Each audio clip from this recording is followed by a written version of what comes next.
Thanks very much for coming. We're very grateful to John and Sundance for sponsoring this, because in addition to the screening and bringing us out here, they also paid for us to strike a very expensive new print at York Laboratories in New York, and it's probably one of the last prints we'll strike and one of the last opportunities to see our grainy Super 16 blow up in 35 millimeter. And I'd like to dedicate the screening to two aspects of the festival experience and the cinema-going experience. A lot of people think the film is either good, bad, or indifferent, depending on the film itself. But having had the experience the first Sundance where we had a screening here in the old days when it was a threadbare Egyptian theater, but still a cinema theater, and we had a great screening the first time. And the second screening was in Prospector Square. And I'm not sure if that's changed, but that was a disaster. No one liked it, and of course that was one that the jury came to. And then we had a last screening back here at the Egyptian. It was just unbelievable sensation. And I'm not sure, charted up this way and improved, if the Egyptian will make our threadbare film look good. Maybe we needed the threadbare old Egyptian to have it play well. But the other phenomenon is the critics who come early to festivals and then when they like a film really champion it. And independent films really need that. And in our first screening, Roger Ebert was sitting where Jim is up there in the back, right in that corner. And I was sitting right behind him. And so I could gauge how Roger Ebert was taking the film. And then immediately afterwards, there was a radio journalist on the street who asked Roger Ebert what films he liked, and he started talking about our film. So I would like to dedicate the screening to old-fashioned film houses where you can see films as they're meant to be shown. And also to Roger Ebert, who was so great at championing some of the films. And he's great. We're going to come back. The Q&A, the actors are very bashful and shy, like most actors, and they don't want to be introduced beforehand, but I'd like to introduce them anyway. It's Chris Eidemann,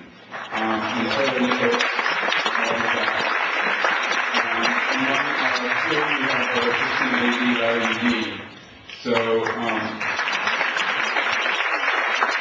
thank you for coming, and we hope that if you have the time, you'll stay afterwards. Thank you.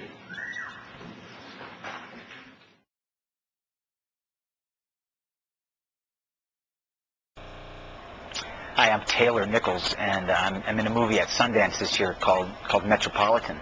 The only trick is we shot it in 1990, and it debuted in Sundance in 1990. It was the kind of the breakout debut of the film, and they have brought it back to be part of the Sundance collection. And so we're up here to celebrate Sundance and independent film and films from the past, and of course Metropolitan. My Metropolitan was my first, on camera experience, and I went on to work with Whit twice more, and I really got from him a sense of wonder about independent films and making independent films and making your own stories and making your own personal stories, because all of these, all of Whit Stillman's films are very, I think, personal to him, and it was a pleasure to be a part of those. But you can't act in those without taking away the feeling of, I want to do this, I can do this, I need a story to tell. And so I've been working on the other side of the camera in the last 15 years also, really in the last five or 6 years. I did a series for HBO called Mind of the Married Man by Mike Binder, and he's also a very personal filmmaker and also a great deal of fun to work with. And Whit and Mike both like to work with the same people over and over again, which is really pleasurable because actors are bohemian in nature. You're like in the circus, off, and to have someone who sort of takes you under their wing and teaches you and works with you and trusts you, which is the big thing, trusts you, is really great. And I just finished working on a film called Case 219, which is based on a Walter Dean Myers book called Shooter. Walter Dean Myers is an award-winning young adult author, and this is a story about high school shooting, and it's about the friends of the shooter. So it's an in-depth look at why the people stayed friends with the shooter. And while I've never been involved in that kind of experience, I have children and they're starting school, and it's really a unique time for a parent And that's why I was drawn to the script and to the book, and then obviously to the film also.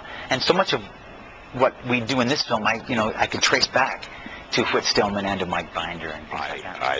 I am Chris Augerman, and I was in this crazy movie 20 years ago called Metropolitan. That was my first film, and now it's being shown 20 years later at Sundance, and I've never seen it at Sundance because I was at a regional theater, and it wasn't even called Sundance, and it was the American Film Festival or something, and I couldn't get out of the contract, and I was in Kentucky. But my mother drove up from Colorado and saw it in this theater, and she called me the next day and said, "My God, it's a real movie." I mean, she was really impressed that it was in focus, and she was impressed by, like, somebody called me by a different name, and I responded as if I was that person. Really, the simplest things can keep a parent happy. And then the day after that, we were on the cover of the New York Times, which, was stunning. It's crazy. And, this movie is one of these films that when you're making it, you have no idea. You really have no... I mean, I bet people were thinking this when they made Avatar, too, where you're like, is this going to work at all? Or are we just going to be a laughing stock? Like, this may not work, guys.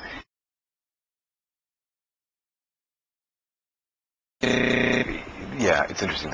The films I've made with Whit, I think, were very influential about how I would go off and make a film. I find them to be the great thing about working with Whit is they're very communal in a sense, and they're a shared sense of adventure. And I really like that.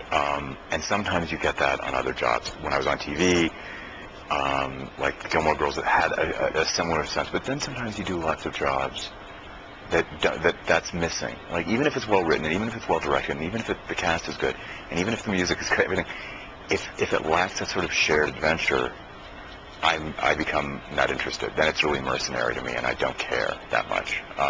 When you make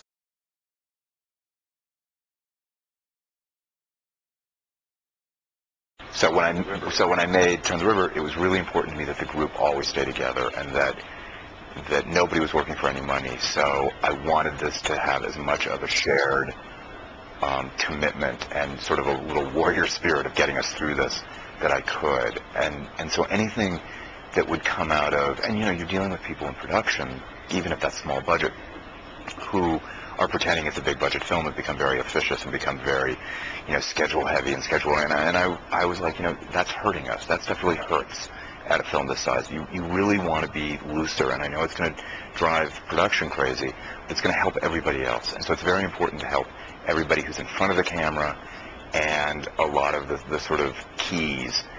If we cannot be officious to the point of being ineffective, which is something that can happen, I think, in independent film.